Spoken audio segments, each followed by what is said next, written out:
E quem também vale ouro é o nosso próximo convidado. Podem continuar as palmas para Marcos Pinto. Muito obrigado.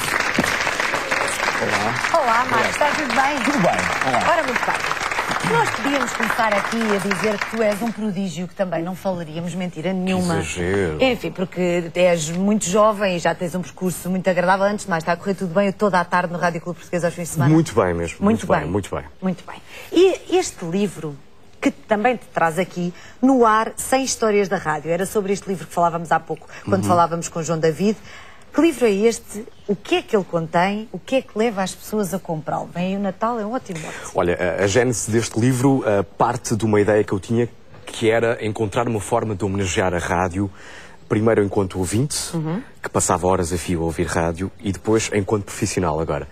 Depois descobri a forma é este livro, e achei que a homenagem devia passar pelos tempos áureos da rádio em Portugal e também pelas grandes figuras que contribuíram para que a rádio, na minha opinião, continue a ser um meio de comunicação indispensável para todos os portugueses. Depois, parti então para a elaboração da lista destes 20 nomes, alguns deles responsáveis pela paixão que eu tenho pela rádio, e outros deles muito importantes em determinadas alturas da rádio.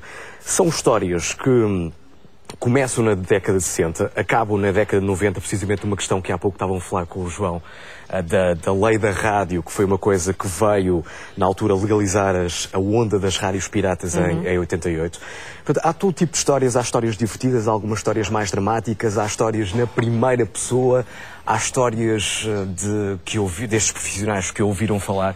Há um manancial de histórias. Portanto, aqui podemos neste conhecer, livro, comprando este livro, uma série de histórias de bastidores que as pessoas não fazem a mínima ideia como é que as coisas aconteciam, qual é também parte da história da rádio, não é? Nada. É porque a história da rádio por acaso. confunde-se com a história e com a carreira destas 20 pessoas. Exatamente. E sim, não é, e importa dizer isto, não é um livro biográfico, mas as pessoas descobrem os momentos essenciais da vida destes radialistas ao lerem as histórias, porque sabem perfeitamente o que estavam a fazer, onde estavam a trabalhar, então o que é que lhes aconteceu nessa altura. Exatamente. Tu começaste a trabalhar em imprensa. Verdade. Como é que se dá depois, a imprensa escrita? Exatamente. Como é que se dá depois a passagem para a imprensa radiofónica?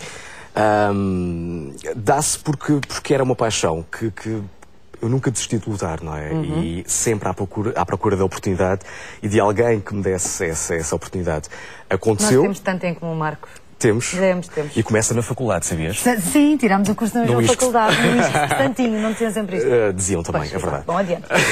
Começaste a imprensa escrita. Da imprensa, exatamente, e depois surgiu uma oportunidade de entrar na Média Capital Rádios em abril de 2006.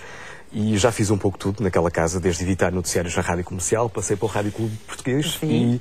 E este ano surgiu essa grande aventura chamada Toda a Tarde, que é o programa que eu faço nas tardes de fim de semana no Rádio Clube. Que maravilha. E tu já soubeste desde sempre o que é que querias fazer.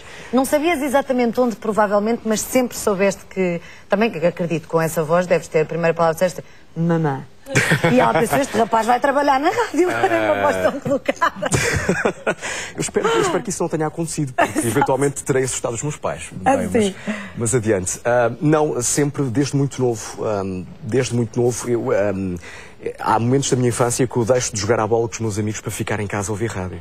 Pois, e isso trouxe-me alguns dissabores, porque depois, quando eu queria voltar a jogar à bola, já não me deixavam. Já não tinha espaço na equipa, já não? não tinha, já não me Quem chamavam. vai ao ar perde o lugar. Já não me convocavam. Exatamente. Mas não me arrependi nada, porque a paixão da rádio surge nessa altura e surge em simulação de relatos também, só que eu simulava hóquei em patins, jogos de hóquei em patins. Ainda te lembras como é que era feita essa simulação? O que é que tu dizias? Queres mesmo que eu conte a história? Quero, pois claro, então. Bom, estamos cá para isso. É na garagem, na altura eu vivia em Viseu, e na garagem da casa do meu pai simulava com raquetes de ténis de plástico. Muito bem. Fazia 2 balizas nas 2 pontas da garagem e ao mesmo tempo que eu simulava os jogos, simulava também o relato. Muito bem. E portanto, de maneira que se calhar a imaginação começa aí, acho que sim, em larga medida.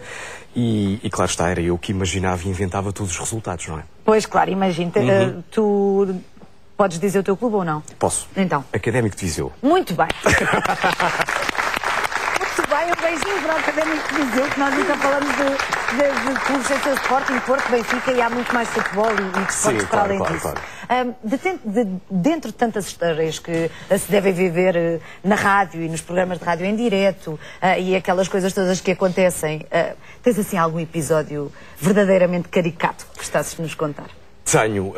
Há quem chame um tesourinho deprimente. Diz que é uma espécie Diz que é uma espécie de na rádio. Sim. Aconteceu há alguns meses, no Tudo à Tarde. O meu convidado era o grande Mário Crespo. E a conversa estava muito boa e liga um ouvinte do norte, de Lessa da Palmeira. Eu não quero errar o nome, Joaquim Videira, penso eu. Liga, entra em antena e eu convencido que vai querer saber mais sobre a carreira do Mário ou fazer eventualmente alguma questão. Mas não, liga para partilhar uma indignação.